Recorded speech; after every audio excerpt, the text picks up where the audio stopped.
Le désert brûlait comme une fournaise ouverte. Le ciel scintillait d'une lueur cuivrée et chaque souffle d'air portait le poids du feu. Dans ce désert, où les hommes trébuchaient et mouraient pour une goutte d'eau, l'une des figures les plus puissantes de l'histoire romaine marchait vers son destin. Marcus Licinius Crassus, l'homme le plus riche de Rome, un homme qui commanda autrefois des légions, acheta des sénateurs et décida du destin des provinces avec rien de plus que sa richesse. Pourtant, ici, loin des salles de marbre de Rome, il n'était rien de plus qu'un prisonnier brisé, traîné devant des seigneurs étrangers qui le regardaient non pas avec crainte, mais avec mépris. Les Parthes comprenaient ce que cet homme représentait. Il n'était pas seulement un général, il était le symbole vivant de l'arrogance romaine, l'incarnation de la cupidité, le visage même de l'ambition sans retenue. Et pour cela, ils avaient préparé un châtiment sans pareil. Ce ne devait pas être une mort de soldat, rapide et nette. Ce devait être un spectacle, un message gravé dans l'histoire, une leçon de feu et d'or qui résonnerait à travers les siècles. Devant la cour silencieuse, des serviteurs Parthes apportèrent un creuset rempli d'or fondu. La substance même qui avait défini la vie de Crassus brillait maintenant d'un blanc ardent, se mouvant comme du feu liquide. L'or, le métal qu'il avait adoré, thésaurisé et pour lequel il avait versé du sang. Le même or qui lui avait donné le pouvoir à Rome allait maintenant devenir l'instrument de son humiliation et de sa mort. Crassus lutta, espérant peut-être une étincelle de pitié, mais il n'y en eut aucune. Des mains fortes le saisirent, le forçant à s'agenouiller. Sa bouche fut ouverte de force, tandis que la foule se penchait en avant, attendant dans une terrible anticipation. Lentement, délibérément, l'or fondu fut soulevé au-dessus de lui, et puis versé. Non pas sur sa tête, non pas sur son corps, mais directement dans sa gorge. Le sifflement de la chair brûlante emplit la chambre. L'homme le plus riche de Rome, qui avait autrefois parlé avec tant d'assurance de conquête et de gloire, s'étouffait et brûlait maintenant avec la chose même qu'il aimait le plus. L'odeur de chair carbonisée emplit l'air tandis que son corps convulsait. L'or et que l'or, symbole éternel de la richesse, était devenu le feu de sa destruction. Ainsi périt Marcus Licinius Crassus, l'homme qui pensait pouvoir acheter l'immortalité, l'homme qui croyait que la fortune pouvait acheter le destin. Sa mort n'était pas seulement un châtiment. C'était une histoire, un avertissement, une parabole grotesque. Les Parthes avaient transformé son exécution en une leçon que Rome et le monde n'oublieraient jamais. Mais la question demeure, comment en est-on arrivé là? Comment l'homme le plus riche de la République romaine, un homme qui avait dîné avec Jules César et Pompée le Grand, s'est-il retrouvé dans la poussière de l'Orient avec de l'or fondu dans la gorge? Pour comprendre, nous devons revenir au tout début de sa fin. Retour à Rome, où le pouvoir se mesurait non seulement par les armées, mais par le poids de l'argent et de l'or. C'était l'an 53 AV. Gécos et Rome étaient au sommet de sa puissance. La Méditerranée leur appartenait. Jules César conquérait la Gaule, ses victoires envoyant des ondes de choc à travers l'Europe. Pompée avait écrasé la piraterie et commandé les mers. Et Crassus, malgré toute sa richesse, malgré toute son influence, il était moqué comme le plus faible des trois. Pour beaucoup, il n'était rien de plus qu'un banquier parmi des guerriers. Mais Crassus refusa d'accepter ce rôle. Il était déterminé à prouver que lui aussi était capable de gloire. Il voulait plus que la richesse. Il voulait l'immortalité gravée dans les annales des victoires de Rome. Et pour cela, il tourna ses yeux vers l'Est, vers l'Empire parthe, une terre de désert, d'horizons infinis, de richesses au-delà de l'imagination. Là, croyait-il, il assurerait l'héritage qu'il désirait tant. Pourtant, les sables de Mésopotamie n'étaient pas un endroit pour l'arrogance romaine. Dans sa soif de gloire, Crassus ignora tous les avertissements, rejeta toutes les mises en garde et choisit l'ambition plutôt que la sagesse. Le voyage vers l'Est ne lui apporterait pas le triomphe qu'il cherchait.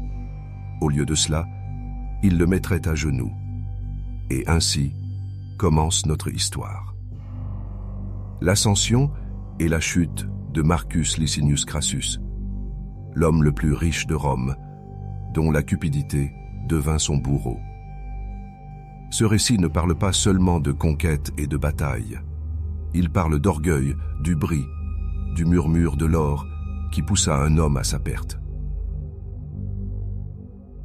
Si vous êtes prêts à découvrir comment la soif de pouvoir de Crassus l'a mené aux portes de l'une des plus grandes défaites de Rome, restez avec nous. C'est l'histoire de Carès, de trahison, de feu et d'or. Mais avant de nous enfoncer plus profondément dans le désert, avant de suivre Crassus dans le piège qui le détruirait, lui et ses légions, assurez-vous d'être avec nous pour chaque chapitre des histoires les plus brutales de l'histoire.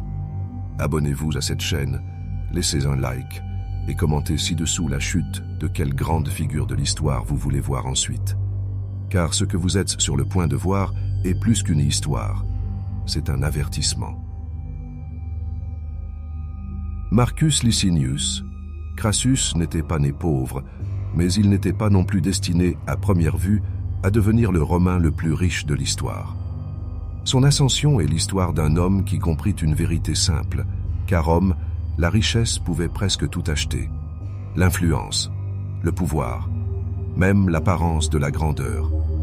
Et Crassus apprit à jouer à ce jeu mieux que quiconque. Durant les années turbulentes de la République romaine, où les armées décidaient des élections et les généraux devenaient des pilles, politicien, Crassus découvrit que l'or était plus puissant que l'épée.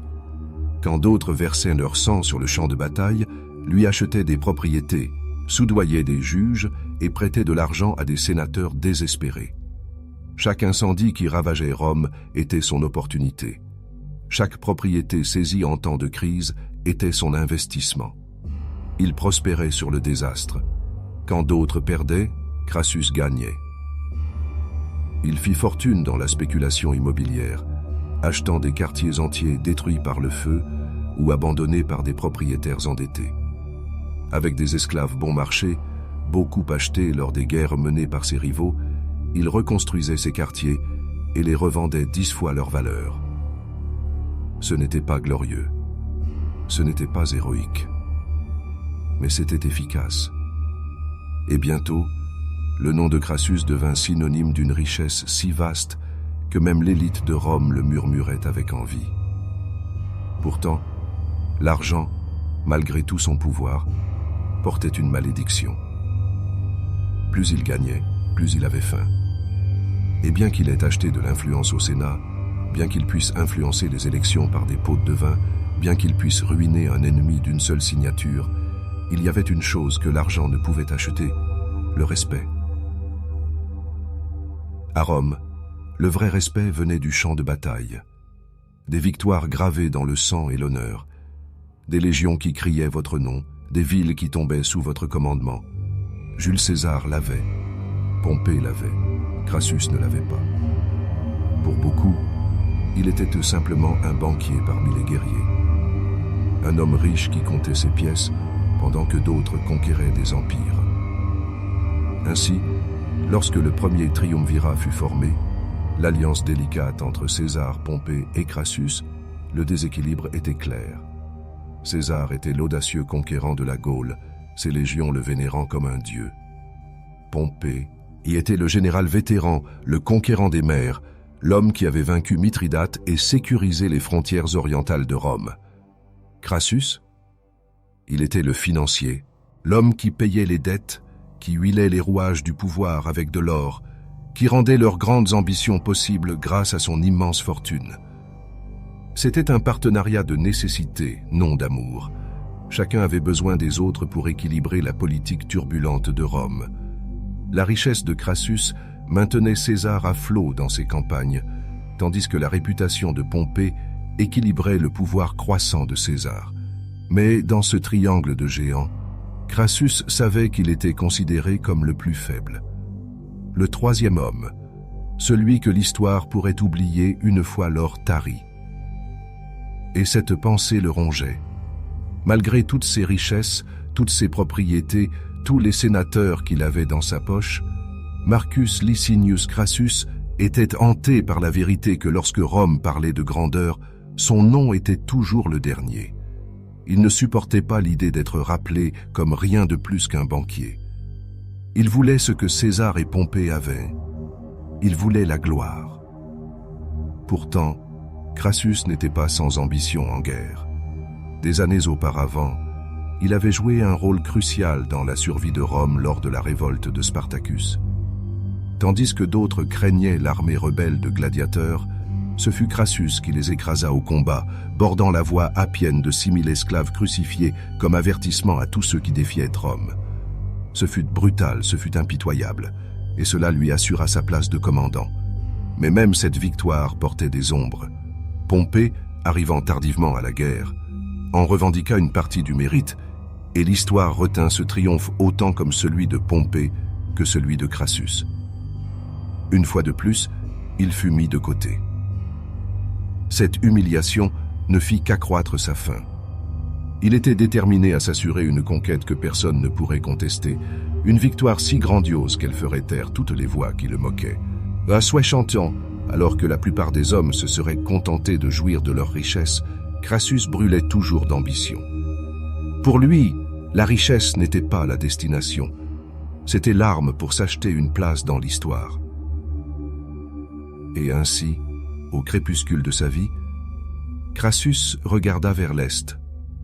Au-delà de l'Euphrate s'étendait l'empire parthe, une terre vaste et riche, s'étendant à travers des déserts et des routes commerciales qui reliaient la Méditerranée aux richesses de l'Orient. S'il pouvait conquérir la Parthie, s'il pouvait placer ses trésors et ses routes de la soie sous le contrôle de Rome, alors même la Gaule de César et les mers de Pompée pâliraient en comparaison. Cette pensée le consumait. La Parthie n'était pas simplement un ennemi, c'était le prix d'or. Une terre qui semblait l'appeler avec la promesse de richesse au-delà de l'imagination, et avec elle, le respect éternel qu'il désirait tant. Mais l'ambition aveugle souvent les hommes à la raison. Le Sénat, soupçonneux de ses motivations, refusa de sanctionner la guerre.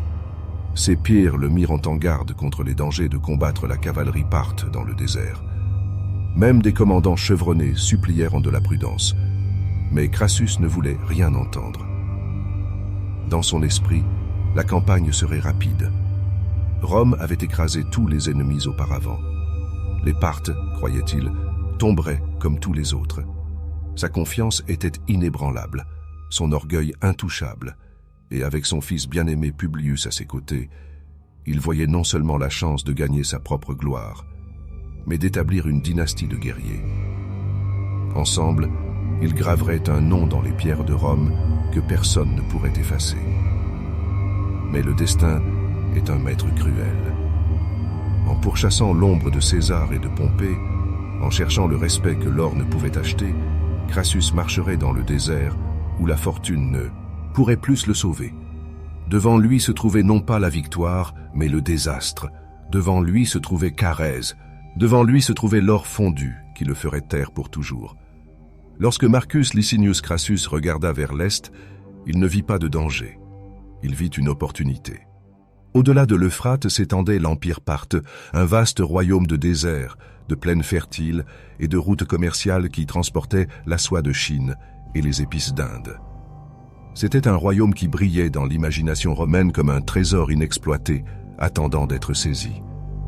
Crassus croyait que le conquérir apporterait non seulement des richesses inimaginables, mais aussi la gloire militaire qui lui avait toujours échappé. Pour César, la Gaule avait été le chemin vers l'immortalité. Pour Pompée, la Méditerranée et l'Orient avaient assuré une gloire éternelle. Pour Crassus, la Parthie serait son chef-d'œuvre. Avec une campagne décisive, il éclipserait ses rivaux. Il prouverait qu'il n'était pas seulement l'homme le plus riche de Rome, mais l'un de ses plus grands conquérants. Le Sénat, cependant, n'était pas convaincu.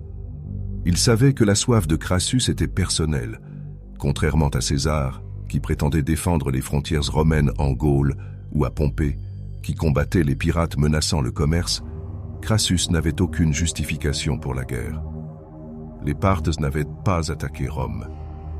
Il n'y avait aucun appel à la défense. Son plan était une ambition pure et simple, mue par l'avidité et l'orgueil.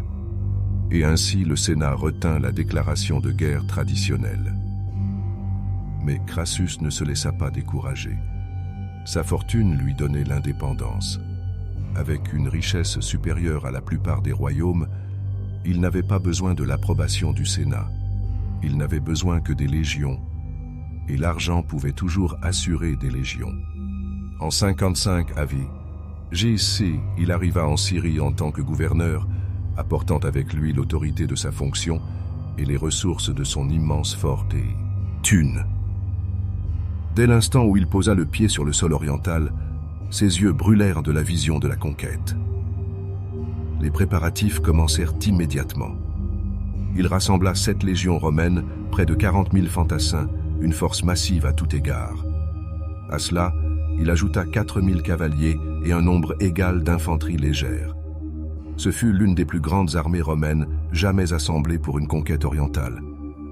En son cœur marchait l'infanterie lourde de Rome, les légionnaires disciplinés dont les boucliers et les formations avaient conquis d'innombrables ennemis. Pour Crassus, cette armée semblait invincible. Mais les chiffres peuvent être trompeurs. Les commandants locaux et les alliés en Syrie l'avertirent de la manière de faire la guerre des Parthes. Ils expliquèrent que ce n'étaient pas des barbares indisciplinés, mais des maîtres de la cavalerie, des guerriers nés à cheval.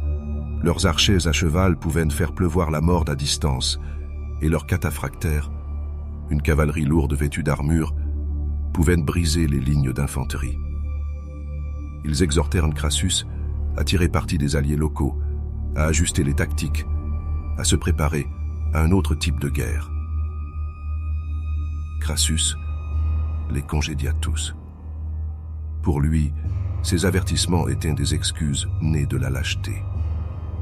Les légions de Rome avaient vaincu Carthage, la Macédoine et d'innombrables tribus. Comment les cavaliers parthes pourraient-ils faire face à la puissance de l'acier romain? Ils faisaient confiance à la discipline, à la formation, à la force de ses soldats. Le désert, pensait-il, ne serait pas plus dangereux qu'un autre champ de bataille. Il y avait cependant une autre raison à sa confiance inébranlable. Son fils, Publius Crassus. Jeune, courageux et déjà éprouvé au combat, Publius avait servi sous Jules César en Gaule. Là, il s'était révélé un commandant capable, gagnant l'admiration de ses essais, et le respect des légionnaires chevronnés. Il revint maintenant aux côtés de son père, amenant avec lui une troupe de cavalerie gauloise, de féroces guerriers qui avaient parcouru les champs ensanglantés d'Europe.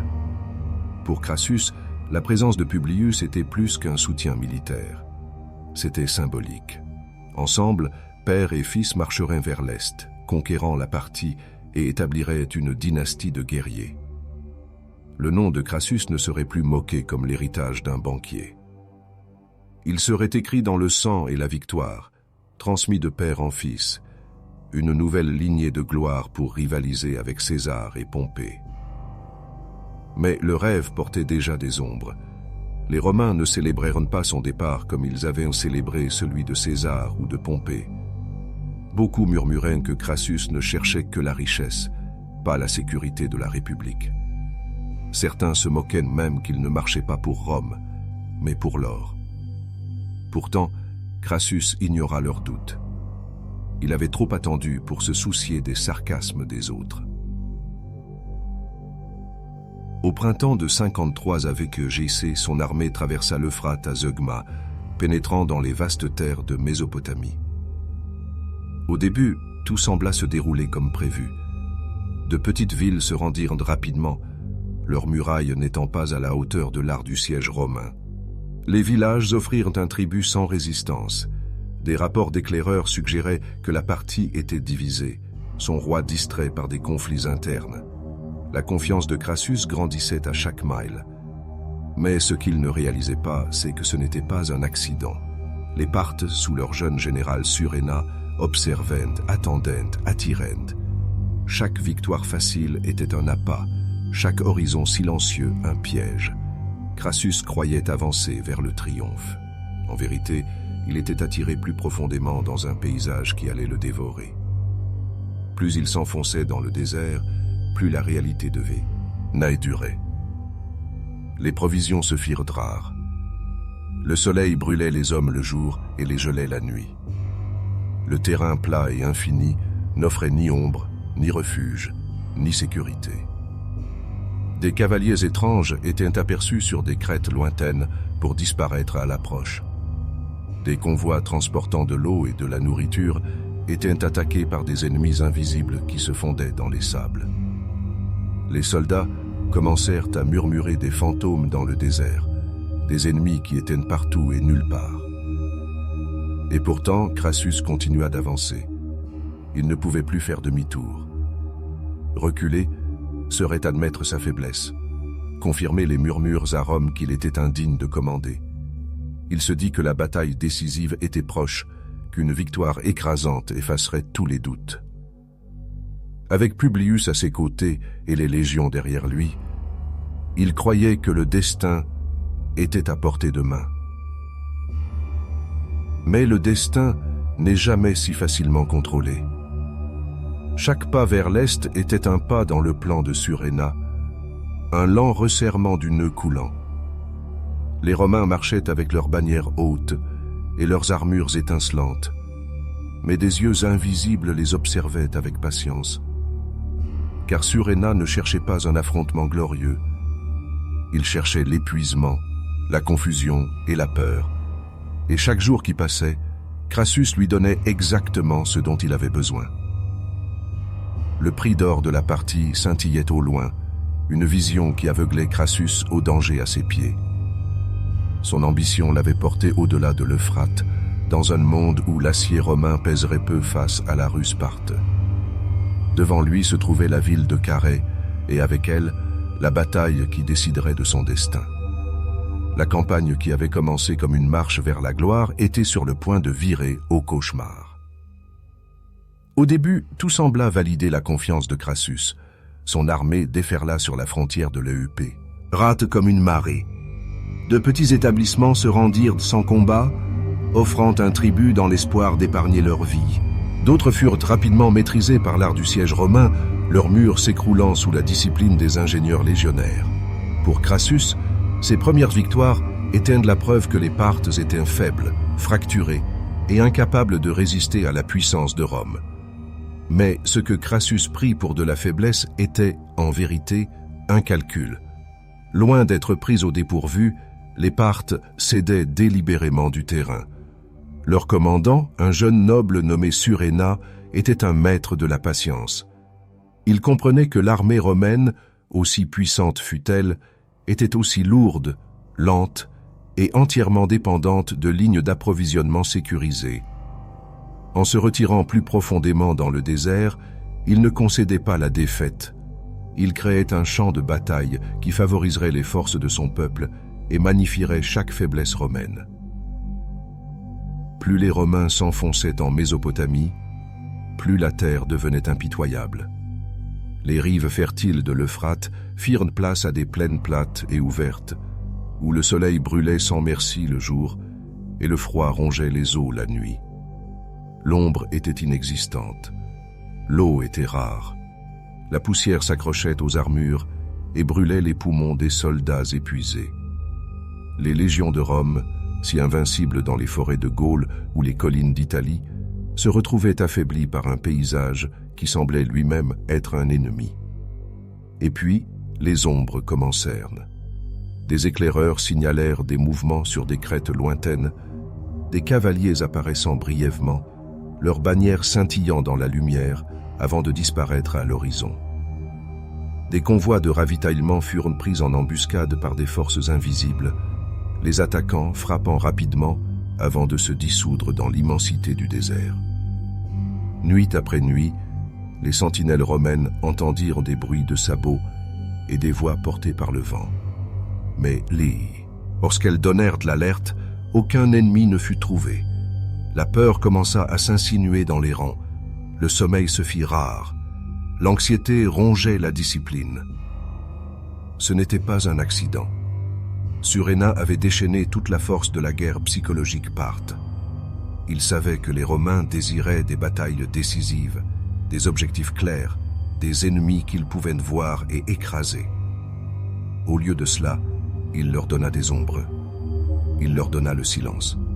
Il leur donna un champ de bataille qui épuisait le corps et l'esprit. Chaque jour où les Romains marchaient sans repos, chaque goutte d'eau perdue, leur force diminuait. Crassus, cependant, refusa d'admettre sa vulnérabilité.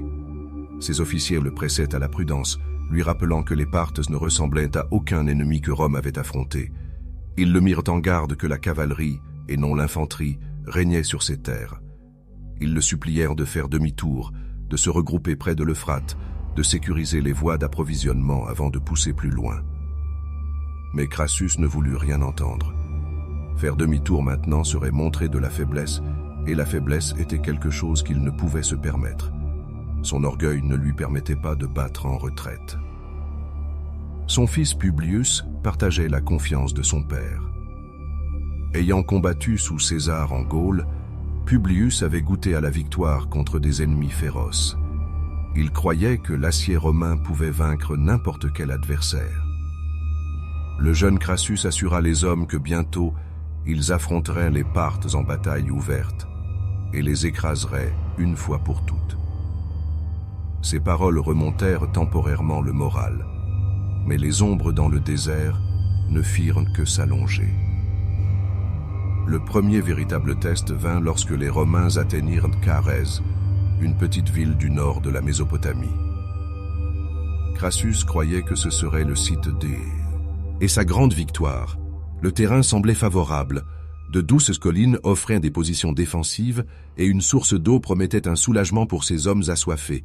Des rapports suggéraient que la principale force parthe approchait, offrant la confrontation décisive que Crassus avait longtemps cherchée. Enfin, pensa-t-il, la fuite prendrait fin. Mais lorsque les Parthes apparurent, les Romains furent confrontés non pas à un ennemi désorganisé, mais à quelque chose d'entièrement nouveau, une armée entièrement basée sur la cavalerie. De l'horizon, les forces de Suréna apparurent, se déplaçant comme une marée vivante à travers les sables. Au centre chevauchaient les cataphractaires, la cavalerie lourde parthe enfermée dans des armures scintillantes, leurs lances brillant comme une forêt de lances. Autour d'eux s'écoulaient des milliers d'archers à cheval, fonçant et zigzagant avec la grâce du désert lui-même. Les Romains n'avaient jamais rien vu de tel. Là où Rome comptait sur la solidité de l'infanterie, les Parthes se déplaçaient comme l'eau. Là où Rome s'attendait à une bataille de formations et de lignes, les Parthes offraient un mouvement constant, une tempête sans centre. Leur mobilité était leur bouclier. Leur vitesse était leur arme. Et puis, ça commença. Les archers à cheval avancèrent, levant leurs arcs hauts. Sur un signal, le ciel s'assombrit de flèches. Une tempête de projectiles s'abattit sur la ligne romaine, perçant boucliers, armures et chair. Les légionnaires levèrent leurs scoutas, formant des formations en testudo pour se protéger, mais le barrage ne cessa pas. Contrairement à d'autres ennemis qui épuisaient rapidement leurs flèches, les Parthes avaient préparé des caravanes de chameaux chargées de provisions infinies. Dès qu'un carquois se vidait, un autre était apporté. La pluie de mort était incessante. Heure après heure, les flèches tombaient. Les boucliers romains, conçus pour les lances et les épées, offraient peu de protection contre la tempête implacable. Les soldats criaient de douleur, alors que les traites, sperciant le bois, le cuir et l'armure. La chaleur, l'épuisement, et maintenant le barrage incessant, c'était trop. Les légions invincibles de Rome étaient vidées de leur sang sans jamais engager le combat rapproché avec l'ennemi. Crassus eut du mal à s'adapter. Ses hommes réclamaient des ordres, mais le champ de bataille ne permettait aucune stratégie familière. Chaque fois que les Romains tentèrent d'avancer, les archers à cheval reculaient, décochant des flèches en se retirant. Chaque fois que les Romains tentaient de tenir leur position, les flèches ne faisaient que s'intensifier. Ils ne pouvaient pas attraper l'ennemi. Ils ne pouvaient pas se défendre contre eux. Ils ne pouvaient que souffrir. Ce fut le chef-d'œuvre de Suréna.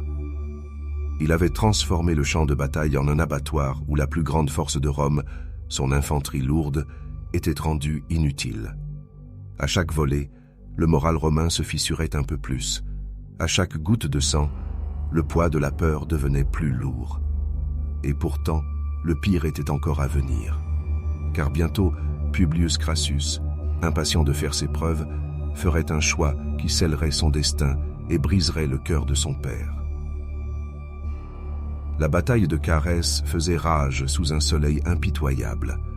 Heure après heure, les lignes romaines résistèrent sous une tempête incessante de flèches partes. Les boucliers s'alourdirent de traits, les soldats s'effondrèrent de blessures et d'épuisement, et l'air du désert était épais de poussière, de sang et de désespoir. Les légions, autrefois si confiantes, ressemblaient moins à une machine de guerre invincible et plus à des proies, acculées et saignant, sous les yeux vigilants des chasseurs. Crassus avait espéré un affrontement décisif, le genre de bataille que les légions romaines étaient nées pour gagner. Mais aucun affrontement ne vint. Les Parthes refusèrent de se rapprocher. Leurs archers hachèrent. Évale tournoyant à distance, inondant les Romains de projectiles, toujours juste hors de portée. Leurs cataphractaires, des géants blindés sur des destriers imposants, planaient en arrière-plan, menaçant mais ne s'avançant jamais, comme des ombres du destin, attendant le moment parfait. Les soldats devinrent agités, les formations vacillèrent, et parmi eux, une voix s'éleva avec défi. Publius Crassus, le fils du général. Jeune, courageux et désireux de faire ses preuves, Publius avait vu ses hommes souffrir sous le barrage incessant. Sa cavalerie, y compris ses fidèles cavaliers gaulois ramenés des campagnes de César, brûlait de frustration. Rester là et souffrir sans riposter était insupportable. Pour Publius, la réponse semblait claire. Il devait charger, il devait porter le combat à l'ennemi, percer les archers et frapper au cœur de la force parthe. Il se tourna vers son père, le pressant de lui donner la permission. Crassus hésita. Le vieux général, las et incertain, connaissait le danger. Mais il savait aussi que l'hésitation pouvait briser l'esprit de ses hommes. Et quand son fils le regarda avec du feu dans les yeux, Crassus céda. D'un hochement de tête, il donna l'ordre. Publius mena la charge. Le jeune commandant et sa cavalerie foncèrent à travers les sables, boucliers levés, lances pointées, les cavaliers gaulois poussant des cris d'une détermination sauvage. Des nuages de poussière s'élevèrent derrière eux alors qu'ils se dirigeaient vers le centre parthe. Un instant, les Romains observant depuis les lignes sentirent l'espoir s'agiter dans leur poitrine. Peut-être, enfin, le vent tournerait-il, mais Suréna avait attendu ce moment. Les archers à cheval parthe reculèrent, s'écartant comme des vagues devant un navire. Publius et ses hommes foncèrent en avant, poursuivant la retraite. Plus ils s'éloignaient, plus ils s'isolaient. Derrière eux, l'infanterie romaine s'éloignait dans le lointain. Devant eux, le désert s'étendait large, vide et silencieux. Puis le piège se referma. Des flancs, des archers à cheval se déversèrent, encerclant la cavalerie de Publius. Le ciel s'assombrit de nouveau de flèches. Des guerriers gaulois hurlaient tandis que les traits perçaient armures et chair. Des chevaux s'effondraient, projetant leurs cavaliers dans la poussière. Les Romains tentèrent de forcer le passage, mais les cataphractaires parthes avançaient maintenant, leurs lances scintillantes, leurs armures étincelantes au soleil. L'affrontement fut brutal. Publius se battit vaillamment, son épée étincelante tandis qu'il abattait ennemi après ennemi. Ses hommes se battirent comme des lions, refusant de se rendre, déterminés à se frayer un chemin vers la sécurité. Mais ils étaient en infériorité numérique, pris au piège et encerclés. Un par un, ils tombèrent, engloutis par la marée d'acier et de flèches partent. Dans le chaos, Publius fut abattu. Que ce soit par une flèche ou une lance, les sources divergent, mais le résultat fut le même. Le jeune commandant, l'espoir de son père, le fils qui avait été destiné à porter le nom de Crassus vers la gloire, gisait mort dans la poussière de Mésopotamie. Suréna comprenait le pouvoir des symboles. Il ordonna que la tête de Publius soit coupée de son corps et levée haut sur une lance. Avec un triomphe glaçant, les Parthes la ramenèrent sur le champ de bataille et la promenèrent devant les lignes romaines. La réaction fut dévastatrice. Depuis leur rang, les soldats romains regardèrent avec horreur la tête du fils de leur général exposée au-dessus de l'armée ennemie. Leurs acclamations moururent dans leurs gorges. Leur courage se brisa. Si Publius, jeune et fort, pouvait être tué si brutalement, quel espoir restait-il pour le reste d'entre eux? Pour Crassus, cette vue fut un coup de poignard au cœur. Il resta figé, le visage pâle, le corps tremblant. L'homme qui avait traversé l'Euphrate avec fierté ressemblait maintenant à un vieil homme brisé. Le chagrin d'un père submergea la volonté d'un général. Il ne pouvait parler. Il ne pouvait commander. Sa voix, autrefois pleine d'ambition, était étouffée par le désespoir. Les Parthes le savaient. Ils pressèrent en l'attaque, faisant pleuvoir des flèches avec une fureur renouvelée. Les Romains tentèrent de tenir, mais leur discipline se fissura. Les formations vacillèrent. Les hommes jetèrent leurs boucliers, fuyant pour de l'eau, pour de l'ombre, pour une sécurité qui n'existait pas. Les légions autrefois fières se dissolurent dans le chaos. Au crépuscule, le désert était jonché de corps romains. Les blessés gémissaient d'agonie, les mourants suppliaient pour de l'eau, et les survivants se serraient de peur, attendant l'aube. L'armée qui avait été l'une des plus grandes forces expéditionnaires de Rome était réduite à une foule désespérée et brisée. Et Crassus, autrefois l'homme le plus riche de Rome, autrefois l'allié de César et de Pompée, autrefois le maître de l'or, se tenait maintenant non pas comme un commandant, mais comme un père qui avait perdu son fils, un chef qui avait perdu son armée, un homme qui avait tout perdu, sauf le goût amer de l'échec. La bataille de Carès n'était pas terminée, mais son issue était scellée. L'arrogance de Rome avait rencontré la patience du désert. Et le prix de cette arrogance était écrit dans le sang de Publius Crassus. La nuit tomba lourdement sur le champ de bataille de Carès. Les vents du désert portaient avec eux l'odeur du sang, de la sueur et de la peur. Le camp romain était silencieux, sauf pour les gémissements des blessés et les murmures d'hommes qui ne croyaient plus à la victoire. Ce qui avait commencé comme l'une des campagnes les plus ambitieuses de Rome s'était effondré en cauchemar. Près de la moitié de l'armée gisait morte ou mourante. Le reste était épuisé, démoralisé et encerclé. Crassus était assis parmi ses officiers, le visage pâle, les yeux creux. La perte de son fils Publius l'avait brisé. Le fier gêné, Râle qui avait traversé l'Euphrate en quête de gloire, ressemblait maintenant à un homme déjà vaincu. Ses soldats le voyaient aussi. Ils ne le regardaient plus avec confiance, seulement avec désespoir. S'il faiblissait, il serait abandonné au désert et aux Parthes impitoyables qui les traquaient de toutes parts. À l'approche de l'aube, Crassus donna l'ordre de se retirer vers Carès, la ville voisine dont les murs pourraient offrir une certaine protection. Mais la retraite se dissolut rapidement dans le chaos. Les hommes étaient trop fatigués, trop brisés, trop assoiffés pour marcher en ordre. La discipline s'effondra. Boucliers et armes furent jetés, tandis que les soldats trébuchaient dans le sable, désespérés d'eau, désespérés de sécurité. Les Parthes les harcelaient constamment, abattant les traînards, tendant des embuscades à l'arrière-garde, transformant la marche en un massacre. Au moment où les restes de l'armée romaine atteignirent Carès, ils n'étaient plus que l'ombre de leur ancienne force. Les légions qui avaient autrefois marché fièrement sous les étendards de Rome étaient réduites à des survivants affamés et terrifiés. Leurs bannières étaient perdues, leur fierté brisée, leurs commandants consumés par le chagrin.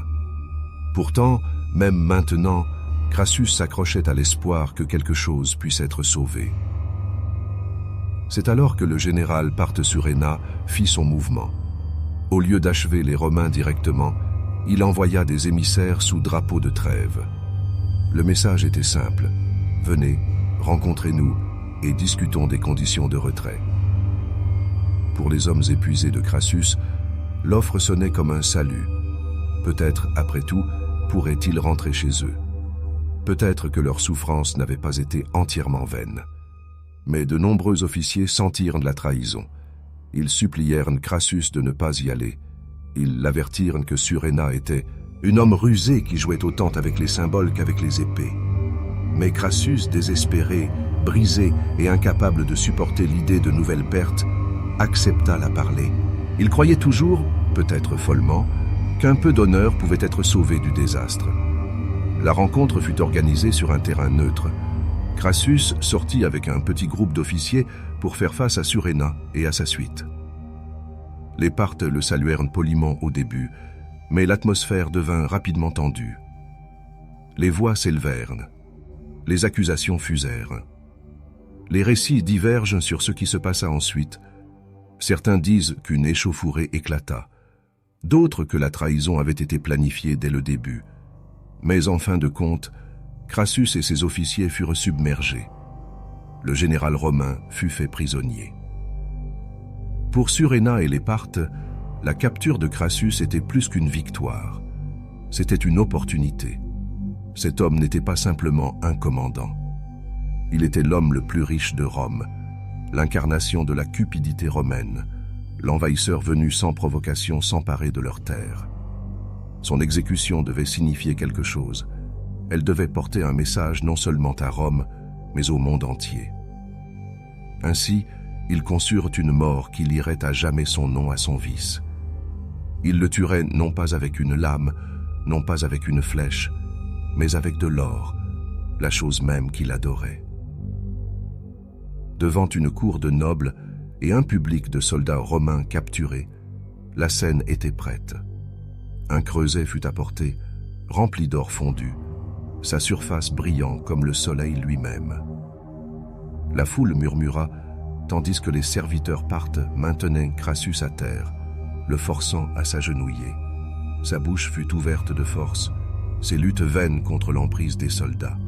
Puis, avec une lenteur délibérée, le creuset fut incliné. L'or fondu coula comme un feu liquide, brûlant ses lèvres, sa gorge, ses entrailles. L'homme le plus riche de Rome s'étouffa non pas avec des mots, non pas avec de l'eau, mais avec le métal même qu'il avait convoité toute sa vie. L'odeur de chair brûlée emplit l'air. Son corps convulsa d'agonie, mais il n'y eut aucune échappatoire, aucune pitié. L'homme qui avait bâti sa fortune sur le feu et la ruine fut lui-même consumé par les flammes. Dans ce spectacle grotesque, la justice parthe était complète. Sa mort n'était pas seulement une exécution, c'était une parabole. Les Romains qui en furent témoins ramèneraient le récit chez eux, répandant la peur et la honte. Et Rome elle-même se souviendrait, non pas de la gloire que Crassus avait recherchée, mais de l'humiliation qu'il avait subie. Après son exécution, sa tête coupée fut envoyée au roi Orodès II.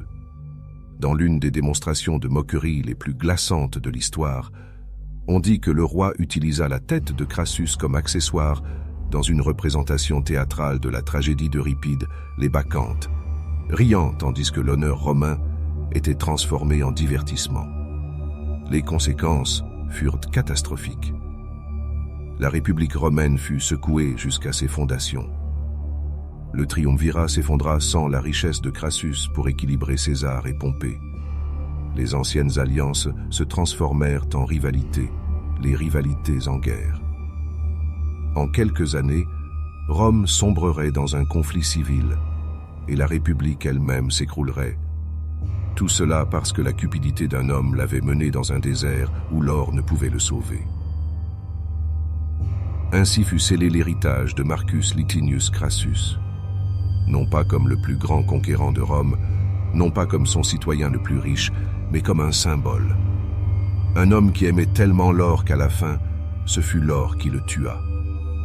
La mort de Marcus Licinius Crassus fut plus que la fin d'un homme. Ce fut l'effondrement d'une illusion. Rome, qui se croyait invincible, avait été humiliée par un ennemi qu'elle avait sous-estimé.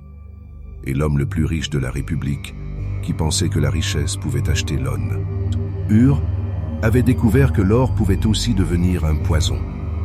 Son destin fondu devint une histoire racontée et re-racontée, non seulement à Rome, mais à travers le monde antique. Pour les Parthes, c'était un avertissement à tous ceux qui osaient envahir leur terre. Pour les Romains, c'était un rappel que l'arrogance et la cupidité pouvaient mener même les plus grands hommes à la ruine. Pour les générations futures, c'était une parabole, que les choses, même que nous désirons le plus, peuvent devenir les instruments de notre destruction. À bien des égards, la chute de Crassus a remodelé l'histoire. Sa mort a brisé l'équilibre fragile du premier triumvirat. Sans sa richesse et son influence, César et Pompée furent laissés à s'affronter. Ce qui suivit fut la guerre civile, le sang dans les rues de Rome et la mort finale de la République elle-même. Crassus avait cherché à assurer son héritage par la victoire, mais au lieu de cela, il accéléra la descente de Rome dans le chaos. Et la leçon, qu'aucun empire, aucun général, aucune fortune n'échappe au destin. L'hubris, l'arrogance qui aveugle les hommes à la sagesse, fut le véritable bourreau de Crassus. Il croyait pouvoir ignorer le Sénat, ignorer ses commandants, ignorer la nature même du désert. Ce faisant, il scella sa propre perte. Même aujourd'hui, son histoire chuchote des avertissements. Dans un monde toujours poussé par l'ambition et la cupidité, le récit de Crassus nous rappelle que la richesse sans sagesse est dangereuse, que le pouvoir sans retenue mène à la ruine, et que l'orgueil est la monnaie la plus chère de toutes. Imaginez-le maintenant, non pas dans les halls de marbre de Rome, non pas entouré de trésors, mais à genoux dans une cour du désert, s'étouffant avec l'or qu'il avait passé sa vie à poursuivre. Cette image a survécu à sa fortune, à ses propriétés, même au nom de sa famille. Son empire de richesse réduit en cendres, son héritage fondu en une seule vérité, que la cupidité débridée consume tout, même l'homme qui la porte. C'est pourquoi l'histoire se souvient de Crassus, non pas comme un conquérant, non pas comme un héros, mais comme un avertissement.